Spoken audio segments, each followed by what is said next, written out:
यदि आपण मैंने राशन कार्ड रे जेकोसी फैमिली मेंबर आपण मानकर जदि रही जाइए कि नुआ करी पिला माने जो माने जन्म नहीं जाउछंती जो मानकर राशन कार्ड रे ऐड करिया पई चाहूचंती तो मोबाइल साहाय्य आपण मैंने चाहिए घरे बसी राशन कार्ड रे हिताधिकारी को ऐड करेंगे। तो ऐड करने को हेले जदि आपण मानकर राशन कार्ड रे मोबाइल नंबर लिंक थिबो ताले आपण मानकर ओटीपी बेसिस रे आपण माने ऐड करई पारिबे। तो यह किपरि करेंगे आज वीडियो आपण मानक डिटेल्स रे जणेबी।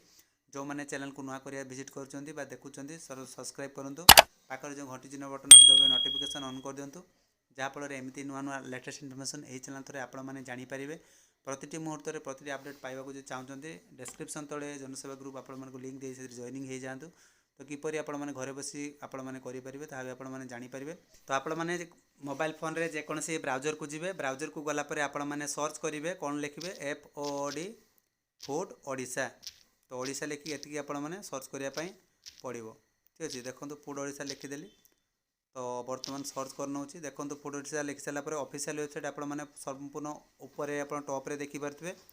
तो या पर मैंने क्लिक कर तो क्लिक कलापर देखो आपण मानकर ऑफिशियल वेबसाइट ये आपण मैंने पलि आसो। तो आपण मैंने जितेबाला एप्लाय करने चाहूँगी तो आपण मैंने कौन रही जो ऑनलाइन सर्विस। तो आउटे जूम कर नौ जहाँफल आप देखापी सहज हे। तो देखिपे ऑनलाइन सर्विस। तो यार पर आपण मैंने क्लिक करने। तो क्लिक कलापर देखूँ आपण मानकर कौन आसो सिटीजन सर्विस। तो यार पर आपण मानक क्लिक करने पड़ो। क्लिक कलापर आपण मानकर इंटरफेस टी ये पलि आसो। तो आपण मैंने देखिए जो मानकर स्टेट फूड सिक्योरिटी एक्ट रे जो माने राशन कार्ड थी तो से माने चाहिए जो देखिपे एडिशनल मेंबर माने ऐड करने।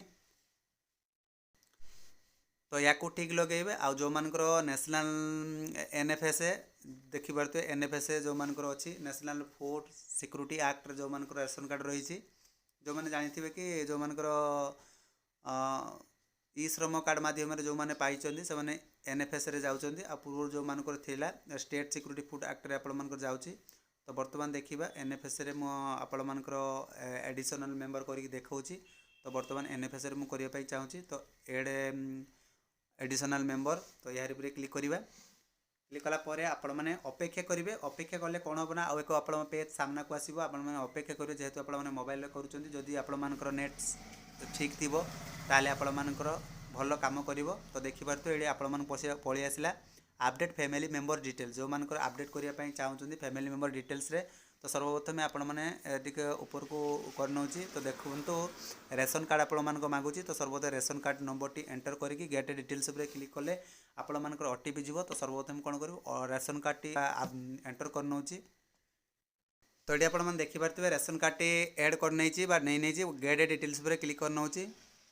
गेट डिटेल्स पर क्लिक कलापर आपण मैंने देखिपे अपडेट फैमिली नंबर डिटेल्स रे गला। तो आप OTP देखिपे ये OTP आपण मानकर क्लिक कर गेट रिपोर्ट पर आप क्लिक करने। तो OTP टी मुझे एंटर करनौ। तो ये देखिपे OTP टी नहीं सारी। तो गेट रिपोर्ट पर क्लिक करवा। तो गेट रिपोर्ट पर क्लिक कलापर आपण मैंने तलक स्क्रॉल करेंगे आपण मानकर फैमिली रे जेते सारा मेंबर थे। तो बर्तमान कौन करेंगे या टिक लगे जी कहीं आपण मैंने ऐड करुँच जेते सारा टिक थी से टिक लगेदेवे। तो बर्तमान टिक लगे नौ देखु बर्तमान भी टिक लगे बर्तमान आसला यही जो बॉक्सटा दी जाइए आपण मानक सब सिलेक्शन करने पड़ो। तो सर्वप्रथम जहाँ को ऐड करेंगे तो टिक लगेगा ता नाटी आपण मैंने एंटर करेंगे। तो नाटी मु एंटर कर नौ। तो ये आपण मैंने देखिपे इंग्लीश रे आपण मैंने नाटी टाइप करेंगे। जदि आपण मैंने उड़िया जदि टाइप कर पारे लिखतु अन्यथा NAA भी आपण मैंने लिखिपारे ना ना तो आप इंग्लीश रे जो वाटी आप टोटाल ना भी आप लिखिपारे। तो ये आप मेल कि फीमेल चूज करने पड़ो। तो बर्तमान देखिपे डेट ऑफ बर्थ आपण मानक दि जाइए। डेट ऑफ बर्थ आपण मानकर आधार अनुजाई जो जहाँ को ऐड कराउछंती तार डेट ऑफ बर्थ ऐड करने। तो किपरि करेंगे आप देखिपे। तो से ये आपण मानक डेट ऑफ बर्थ ऐड करने पड़ो। तो डेट ऑफ बर्थ ऐड कर नौ। तो आपण मानकर डेट ऑफ बर्थ दे सारापर आपण मानकर फैमिली रे जी हेड अच्छा राशन कार्ड रे ठीक अच्छे। तो साइड को स्क्रॉल कर। तो फैमिली रे जी हेड अच्छा रिलेशन रे कौन हुआ से अनुसार आपण मानकर दवापाई पड़ो। तो देखिपे जेहेतु एंकर नाती हुंती तो ग्रांडसन नहीं नवा। तो नहीं सारापर तलक साइड करेंगे एमती।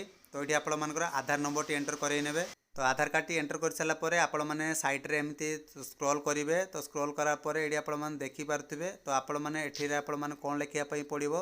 तो आपण मैंने एमती तलक ऊपर को देखूँ कौन लिखापी पड़ुची। तो देखिपे फादर नेम देवे आ स्पाउस नेम देवे। तो बापा ना टी बर्तमान एंटर कर नौची। आप बापा नाम टाइप करदेला आपण मैंने देखिपे इन ओडिया जब चाहते लिखे अन्यथा आपण मैंने इंग्लीश रे दे पारिबे। अन्यथा मु ना लिखिदे स्पाउस नेम भी आपण मैंने कौन करेंगे बापा नाम स्पाउस रे भी आपण मैंने दे पारिबे अन्यथा माँ भी दे पारिबे किसी असुविधा नहीं।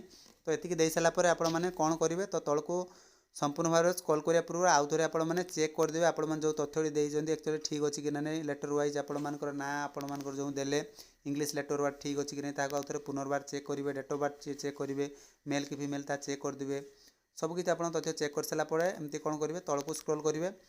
तलको स्क्रॉल कलापर ये अपडेट आप देखिपे अपडेट उपर आप क्लिक करने अपडेट उपर क्लिक कलापर ये आपर इनफर्मेशन टी पलि आसो लेखा थी कि आप do you want to update this data जदि आप डाटा टी आप अपडेट करने चाहते तो येस आई एम सियोर मुझे तथ्य सियोर अच्छी।